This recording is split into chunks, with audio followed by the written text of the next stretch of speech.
গভীর শ্রদ্ধার সঙ্গে স্মরণ করছি মহান মুক্তিযুদ্ধের ঘোষক, বীর মুক্তিযোদ্ধা বীরুত্তম, যার হাত ধরে বহুদলীয় গণতন্ত্র বাংলাদেশে এসছে, বাংলাদেশের মানুষের বাক স্বাধীনতা, বাংলাদেশের জুডিশিয়ারির স্বাধীনতা যার হাত ধরে মাননীয় সদস্য, প্লিজ আমি একটু আপনাকে ইন্টারফেয়ার করতে চাই। বাংলাদেশের আমাকে বলতে দেন না, please allow me to speak. আপনি বলবেন, দরকার হলে আপনি অবশ্যই বলবেন।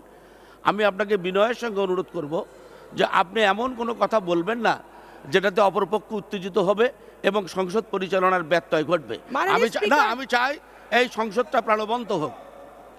আমি চাই এই সংসদটা প্রাণবন্ত হোক। স্পিকার, আমরা সংসদে আসার সময় আমাদেরকে বলা হয়েছিল যে আমরা আমাদের কথা বলতে পারবো, সংসদ সদস্যরা ধৈর্য সহকারে সেটা শুনবেন। সংসদ নেতা সে কথা বলেছিলেন। আমার প্রথম দিনের বক্তব্য 2 মিনিট, আমি 1 মিনিটও শান্তিতে কথা বলতে পারি নাই মাননীয় স্পিকার। একই ঘটনা আজকে ঘটছে। যদি তাই হয়ে থাকে মাননীয় স্পিকার, কোন গণতন্ত্রের কথা আমরা বলি, কোন বাক স্বাধীনতার কথা আমরা বলি, কোন সংসদের কথা আমরা বলি মাননীয় স্পিকার? এইভাবে তো একটা সংসদ চলতে পারে না।